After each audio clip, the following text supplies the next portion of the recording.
to you live from the Spit Studios in Vancouver, British Columbia, Canada. This is the Spit Sports Show. I am feeling so fantastic right now. As I mentioned in the other episode, I've been coming off a bit of a sickness.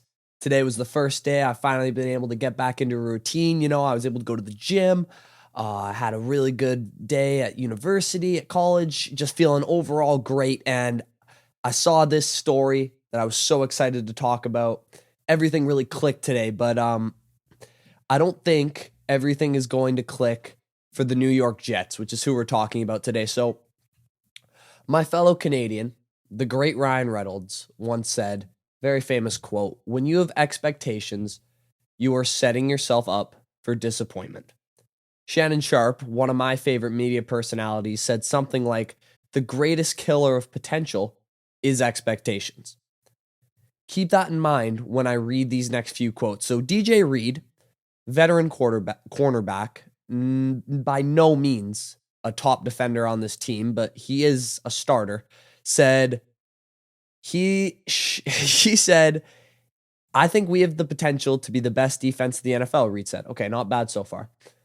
"Honestly, I think we can be historical. Not just the best defense in the league, I think we can be a historical defense, like the 85-86 Bears and the Legion of Boom in 2013. I think we can be that dominant if we just put all the things together. The sky is the limit for us." Aaron Rodgers, as soon as he entered the Jets building, his first press conference there, said this, "That Super Bowl III trophy is looking a little lonely. This is building up right now," he said. Dalvin Cook, a few weeks ago, another one of the Jets' top players, said, "I think the Super Bowl is very realistic." Obviously, you look at the roster, you look at the people we've added, and the things that we already had, just combining that in one, I think it's something to be excited about. We just got to go out there and do our part. So, I heard these quotes, especially Dalvin Cook's quote, and I said, you know what, let's do that. Let's look at the things that they already had, the things they added, and just combine them. Let's see what they did. So the Jets last year went 7-10 with the worst quarterback play in the NFL. Undeniable. Their three quarterbacks that started were bottom three in quarterback rating and passer rating. They had the worst quarterback situation, no doubt about it. But I don't think people realize who they beat in those games. So they beat the Browns, led by Jacoby Brissett. The Steelers, led by Kenny Pickett in his fourth start as a rookie. The Dolphins, with Skylar Thompson starting. The Broncos, enough said. The Bears, who had the worst record in the league. And they beat two above-average quarterbacks, to be fair to them. They beat Josh Allen in a game where he threw no touchdowns and 2 picks. And they beat the quarterback who was supposed to be their savior now in Aaron Rodgers. So that was them last year. They were a good team who didn't beat many good teams, but to be fair to them, they had the worst quarterback play in the NFL, and they got Aaron Rodgers this offseason. That's their franchise changer. So let's look at him as the big pendulum swinger. So Aaron Rodgers is 40 years old, coming off the worst year of his career since his first year starting. Those are the facts. 40 years old, worst year. He doesn't take care of himself in the offseason like most of these great quarterbacks do. He likes his scotch, he likes his whiskey, and he likes his psychedelics. He's made all three of those things incredibly public. I'm not taking a shot at him. The facts are the facts. He's not a guy who's in the cold tub for 5 hours, for an hour or so a day. He's not a guy who's on the TB12 method of diet. He's, I'm not going to say a slacker in the offseason, but he's definitely not one of the all-time greats when it comes to preparing himself when he's not in the season. He also hasn't thrown for over 300 yards since December 12th, 2021. A stat that I think a lot of people know, but I don't think a lot of people can process because, I don't remember what I was doing on December 12th, 2021.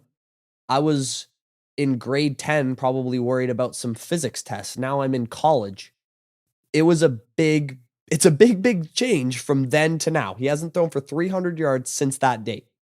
And so what else have they really added? Because Rodgers, he's going to be good, but he's not MVP Aaron Rodgers anymore. We got to get that out of our heads. This guy isn't going to be the best quarterback in the league. So they've added Randall Cobb, a guy who is practically a receivers coach at this point, really good at getting the receivers to kind of understand what Rodgers is thinking and all that, but on the field, he's just kind of a zero. Alan Lazard, a good wide receiver 3, I guess, and an aging Dalvin Cook, who they added when running back was by far the least of their concerns, with Breece Hall and Michael Carter already in the backfield being a top 10 running game. I don't see it. I don't see the Super Bowl addition to this team, to a team that went 7-10 last year. And like I said, beat on mediocre teams with below average to very mediocre quarterbacks. And I think people forget the Jets are coming into this season on a 6-game losing streak. All right. So these young guys, they're already on an absolute skid.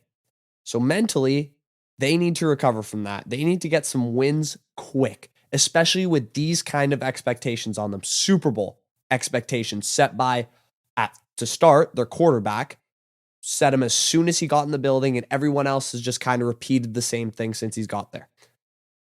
I don't think they're going to start off very well. Their first 6 games are the Bills, the Cowboys, the Patriots, the Chiefs, the Broncos, which is suddenly a rivalry game, and the Eagles.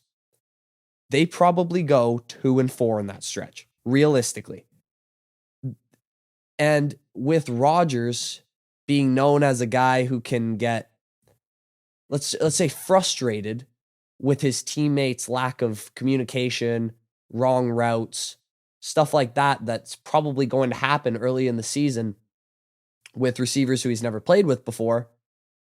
I think this has the potential to go down the tubes quick in New York.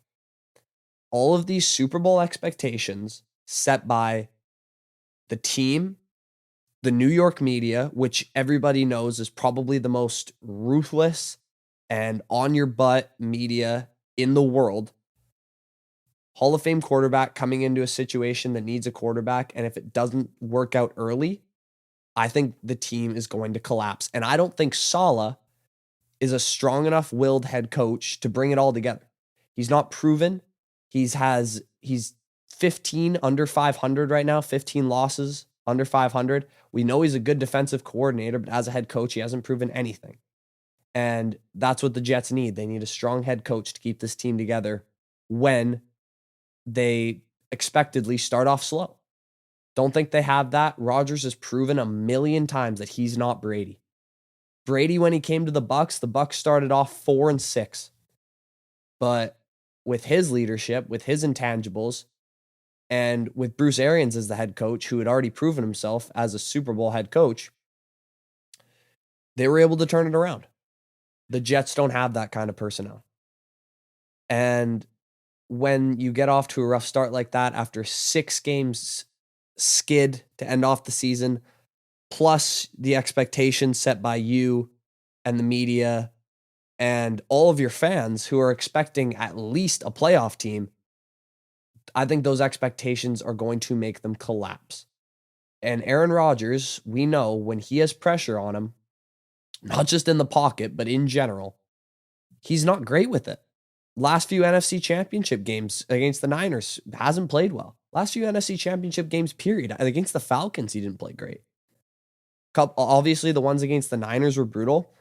And when he lost to Brady, he didn't play very well. He had 3 opportunities on the goal line to score, didn't run to the end zone when he had a clear path to do it, missed Devontae twice, and they kicked a field goal to lose the game because his head coach didn't trust him to make that play when the pressure was on. I think the Jets are a huge fade this year.